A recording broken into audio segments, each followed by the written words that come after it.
For thousands of years, humans have gazed up at the stars in wonder.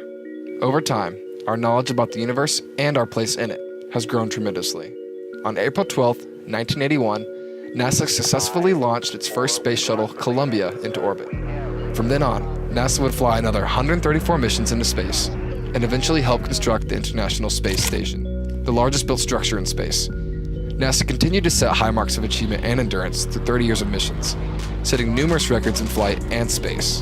However, on July 21st, 2011, when Atlantis rolled to a stop at its home port, NASA's Kennedy Space Center in Florida, it would mark the last mission of the Space Shuttle era. On August 31st, 2011, NASA retired its Space Shuttle program, leaving the door open for private corporations to take over. For the first time in 3 decades, the United States had no way to launch astronauts into space. This emerging new market provides the opportunity for private space corporations to intervene in this modern era of spaceflight. Many critics are skeptical towards the idea of privatizing the aerospace industry, claiming commercialization will result in a decrease in safety and endanger America's dominance in space exploration. However, the privatization of this industry is an effective way to improve space travel, allowing for cost-effective methods, an increase in innovation through competition, and the opportunity to push existing technologies to create jobs and boost the American economy. Financial barriers have impacted the aerospace market for decades. One of the major restrictions overcome by private companies that have hindered space travel is cost.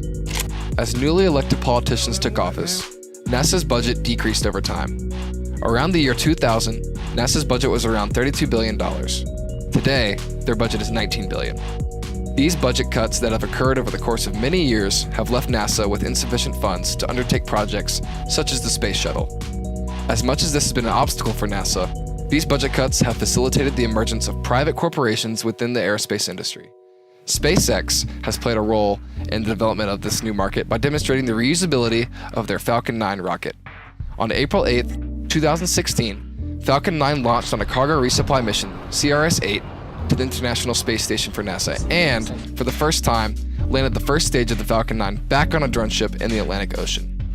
On March 30th, 2017, SpaceX relaunched the recovered Falcon 9 rocket and delivered SES-10, a commercial communications satellite for SES, to a geostationary transfer orbit.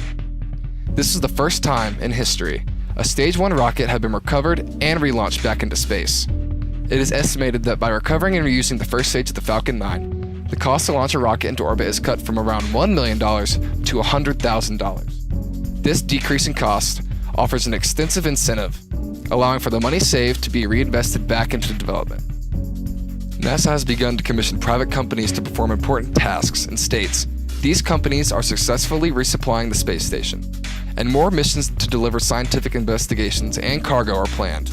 This partnership is changing the way NASA does business, helping build a strong American commercial space industry, and freeing the agency to focus on developing the next generation rocket and spacecraft that will allow us to travel farther in space than ever before.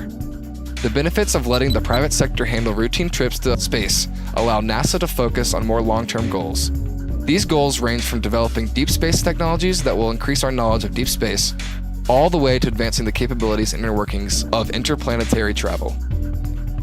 The emergence of private space corporations has led to considerable innovative prominence.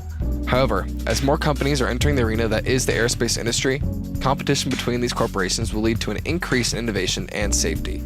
Many critics, such as Neil Armstrong and Gene Cernan, are skeptical of this shift in the market, claiming privatization could compromise safety. Nevertheless, these claims have not been proven and are merely theoretical. An article written by Howard McCurdy provides a useful comparison between extreme mountain climbing and commercialization of space exploration, stating, "The fact that mountaineers have made the transition to a lower cost, higher volume model holds promise for the advocates of space exploration. At the least, the analogy provides inspiration, and at the most, it suggests that the market forces accompanying commercialization provide incentives that accomplish what the model of big human expeditions has therefore failed to do." McCurdy explains in his article that once mountaineering transitioned into a more commercialized industry, the number of deaths decreased, and extreme mountaineering overall became much safer and affordable through regulation and increased interest. This same concept can hold true for privatized space exploration, resulting in an increase in safety and profitability. NASA has played a major role in aiding these private corporations through its Commercial Orbital Transportation Services program, which offers private corporations numerous contracts to routinely resupply the International Space Station. NASA has provided tremendous assistance to SpaceX and other companies who they see as vital companions to further space exploration and reduce risk.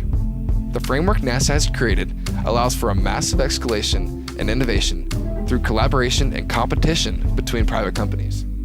This concept of competition is the basis of capitalism in America, where the companies who do not meet the safety and financial expectations demanded of them will go out of business. By allowing the free market to run its course, only the private space corporations remaining will be well equipped to handle such ambitious and burdensome projects. The emergence of this new free market will not only cause an increase in innovation and safety, but will also bring about a surge of new jobs and economic prosperity to America due to a push in development of existing technologies. Private investors are beginning to realize just how lucrative these public-private partnerships will become in the future. These companies and investors are recognizing that what we value as humans is an absolute quantity in space. Everything from energy, real estate, metals, and minerals are all available in the vacuum of space. As space transportation and operations become more affordable, what was once seen as a wasteland will become the next gold rush. Asteroid mining is an exciting, feasible opportunity that could generate large profit. Asteroids of the S-type are composed of primarily iron and nickel, with iron and magnesium silicates added, along with rare earth metals. It is estimated that an average half-kilometer S-type asteroid is worth more than $20 trillion. Theoretically, successfully mining one of these asteroids would generate enough profit to pay off the national debt of the United States, which is believed to be about $19.8 trillion. However, asteroid mining is not alone when it comes to lucrative fields of work in space. Tourism is another area of interest for many prospective investors. Opening up space travel to everyday citizens will allow for large sums of money to circulate through the American economy. This free market ideology will allow America to economically grow and prosper in new ways that were once impossible. SpaceX and other companies are continuing to make huge strides in their development of the next generation spacecraft.